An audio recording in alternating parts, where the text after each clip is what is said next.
Hello दोस्तों, welcome to road to IIT. और जैसे कि आप सबको पता है, अभी हमारा जेडब्ल्यू में 2020 रैंक बूस्टर क्वेश्चन सीरीज चल रहा है। रोज़ 6:30 बजे हमारा वीडियो अपलोड होता है। और अभी हम लोग पढ़ रहे हैं सीक्वेंस एंड सीरीज चैप्टर के न्यूमेरिकल। आज हम लोग बहुत ही अच्छे दो न्यूमेरिकल जो प्रीवियस जेडब्ल्यू एडवांस 2013 और 2014 में आए हुए हैं वो देखेंगे और उसके पीछे के कॉन्सेप्ट समझने का प्रयत्न करेंगे। ठीक है, चलिए शुरू करते हैं। पहला क्वेश्चन जेडब्ल्यू एडवांस 2013 में आया हुआ, हमें बोला गया है a pack contains N cards number from 1 to n। ठीक है, कोई दिक्कत नहीं है। Two consecutive numbered cards are removed from the pack and the sum of the numbers of the remaining cards is 1 to 2 4। If the smaller of the number on the card is K, then k-20 is what, ये पूछा है। ठीक है, ध्यान से समझना। हमें पहली चीज बोली गई है कि भैया 1 2 3 4 अप टू एन कार्ड्स है हमारे पास। उसमें से हम लोग दो कार्ड निकाल रहे हैं। उसमें छोटा वाला कार्ड है के, ठीक है, और वो भी कंजिक्यूटिव नंबर्ड है। तो अगर एक कार्ड के है तो दूसरा कौन सा होगा, उसके आगे वाला k+1। ये स्मॉलर है, बिगर वन कंजिक्यूटिव हो गई है। ठीक है, ओके। तो यहां से हमें पता चल गया कि के और k+1 कार्ड रिमूव हो रहे हैं। ठीक है, और हमें बोला है कि then the sum of two consecutive numbered card removed from the pack and then the sum of numbers on the remaining cards is 1 to 2 4। मतलब कि ये इसका टोटल इतने कार्ड्स है, उन सबका addition that is 1 + 2 + 3 + 4 plus up to plus n minus मैं करूंगा ये दोनों card k+k+1, then it will give me 1 to 2 का 4। ठीक है, तो ये हो जाएगा 1 to n नंबर का एडिशन, सबको फॉर्मूला पता है, n × n+1 divided by 2 minus यहाँ पे हमें दिया है ये हो जाएगा हमारे लिए 2k-1। ठीक है, 2k-2k-1 -1 मैं उस साइड भेज देता हूँ तो हो जाएगा 1 2 2 का 5। ठीक है, तो उसका मतलब हो जाएगा यहाँ पे, नेक्स्ट पेज में ले लेता हूँ मैं। तो यहाँ से मुझे मिल जाएगा k = n × n+1 -2450 divided by 4। ठीक है, 2450 डिवाइडेड बाय 4। सिर्फ यहाँ से सिंप्लीफिकेशन किया है, के को मैंने करता बनाया है, तो मुझे ये वाला टर्म मिल गया है। ठीक है, अब हमारे पास क्या बोला गया है कि अप टू n है, तो हमें if the smaller of the number card is K, then k-20 हमें पूछा है। ठीक है, अब ध्यान से समझना, अब बहुत ही ध्यान से समझना। अगर हम लेते हैं let's say k is two let's say n is two हम लेते हैं 50। अगर मैं n इज टू 50 लेता हूँ, हम क्यों ले रहे हैं मैं अभी आपको बताऊंगा। क्योंकि हमारा ये जो k है वो तो बट वैसे पॉजिटिव नंबर ही आना है। ठीक है, 1 to n है, k पॉजिटिव नंबर आना चाहिए, वो हमें पता है। तो ये जो n+1 का मल्टीप्लीकेशन है वो 2450 से ज़्यादा ही होना चाहिए। तो मैं क्या करता हूँ, मैं लेता हूँ n इज टू 50 और k इज टू 25। तो क्या हो जाएगा, ध्यान से देखना। अगर n इज टू मैं 50 लेता हूँ, यहाँ पे अगर मैं 50 पुट करता हूँ तो क्या होगा देखना, 50 × 51 -2450 डिवाइडेड बाय 4। अगर इसका मैं सिंप्लीफिकेशन करता हूँ तो मुझे k मिल जाता है 25। तो मतलब कि n इज टू 50 लेने पे मुझे k मिलता है 25। आई होप सबको समझ में आया होगा। ये बहुत ही इंपॉर्टेंट चीज़ है समझने के लिए यहाँ पे कि 50 मैं अगर 51 करता हूँ तो मुझे मिलता है 2550। ये मुझे देगा 2550 -2450 डिवाइडेड बाय 4 को 25 मिलेगा। ठीक है, अगर मैंने 49 लिया होता, 49 लिया होता n की जगह पे, अगर मैंने n की जगह पे 49 लिया होता ना, तो 49 × 50 माइनस क्या होता है 2450 डिवाइडेड बाय 4। तो 49 × 50 क्या होता है पता है, वो होता है 2450। तो ये तो k इज इक्वल टू 0 आ जाता, जो पॉसिबल ही नहीं है, क्योंकि k हमेशा कार्ड 1 to n ही है, तो ये तो पॉसिबल नहीं है। इसीलिए हमने n इज इक्वल टू 50 लिया, क्योंकि 49 तक तो पॉसिबल ही नहीं है। अगर 48 लूंगा तो ये तो नेगेटिव आएगा। ठीक है, 49 पे ये 0 आ रहा है और 50 पे ही ये आगे बढ़ रहा है, तो इसलिए मैंने n इज इक्वल टू 50 लिया। आई होप सबको ये समझ में आया होगा कि हमने n इज इक्वल टू 50 क्यों लिया है। ठीक है, ओके।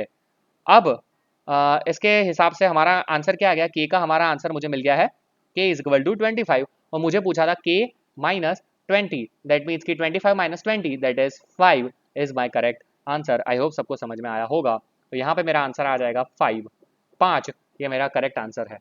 बहुत ही सुंदर क्वेश्चन था ये। ठीक है, चलिए आगे बढ़ते हैं हमारे नेक्स्ट क्वेश्चन की ओर, जो आया हुआ है जेडब्ल्यू एडवांस 2014 में।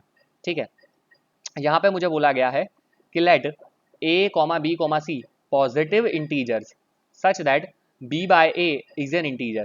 ठीक है, b by a is also integer. If a b c are in geometrical progression and the arithmetic mean of a b c is b plus 2, then the value of this is what?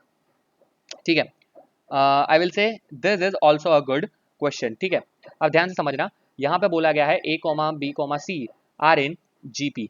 ठीक है, अगर ये GP में है तो एक चीज़ हमें पता होनी चाहिए कि जो रेशियो होता है वो हमेशा कांस्टेंट रहता है.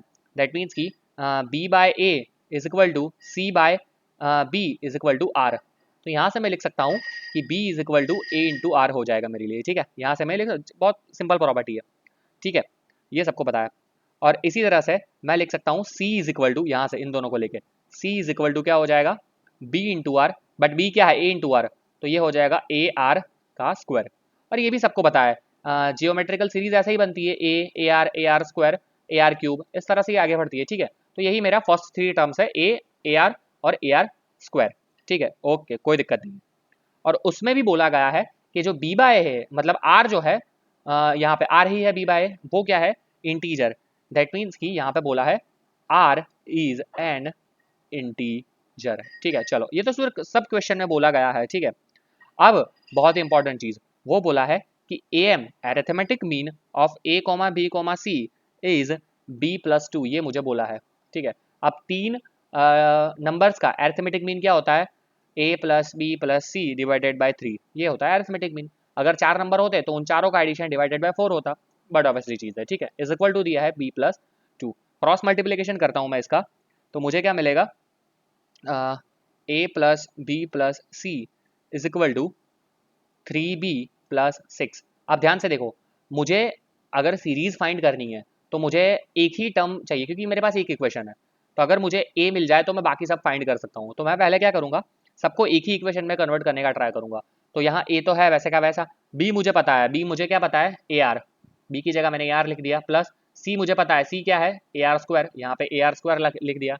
अगेन b मुझे पता है ए आर, तो 3 इंटू ए आर लिख दिया, प्लस 6 वैसे का वैसा. ठीक है, तो ये मेरे लिए हो जाएगा a कॉमन, और यहाँ से आ जाएगा आर स्क्वायर, ये हो जाएगा, ये इस साइड आ जाएगा. ठीक है, ये इस साइड आएगा, तो क्या हो जाएगा, A R minus 3 A R, that is minus 2 A R, और यहाँ पे हो जाएगा प्लस 1 है, ये इज इक्वल टू आ गया मेरे लिए 6. आई होप सबको समझ में आया होगा, यहाँ तक सबको समझ में आया होगा. 3 ए आर सिर्फ इस साइड लिया है. ठीक है, तो दैट मीन्स कि a into R minus 1 whole square is equal to 6. a into R minus 1 whole square is equal to 6. Now here a and r are integers. ठीक है, हमें पता है कि a and r both are integers. यहाँ पे a और r दोनों इंटीजर्स है. क्यों, क्योंकि r तो बट ऑब्वियसली मुझे इंटीजर बोला ही है, r मुझे बोला गया है कि r इंटीजर है, यहाँ पे क्वेश्चन में ही बोला गया है. ठीक है, और a भी बोला गया है मुझे इंटीजर है, a is also integer and r is also integer. लिख देता हूँ मैं, a and r both are integers. ठीक है, तो अब दोनों को इंटीजर भी लेना है और साइमल्टेनियसली इस तरह का इसका आंसर मिले मुझे, वो एक ही तरीके से पॉसिबल है कि if we will take only possible values of a and r here is 6 and 2.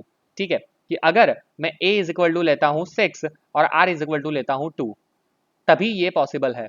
अब आप बोलेंगे कि सर ये मुझे कैसे समझ में आएगा, तो ये आपको थोड़ा सा दिमाग लगा के सोचना पड़ेगा, क्योंकि अगर आप ये सॉल्व करने जाओगे तो इस तरह से आपको सॉल्व करने में आंसर नहीं मिलेगा. आपको थोड़ा सा सोच के करना पड़ेगा कि दोनों इंटीजर बोला है तो कौन सी वैल्यूज़ यहाँ पे पॉसिबल हो सकती है.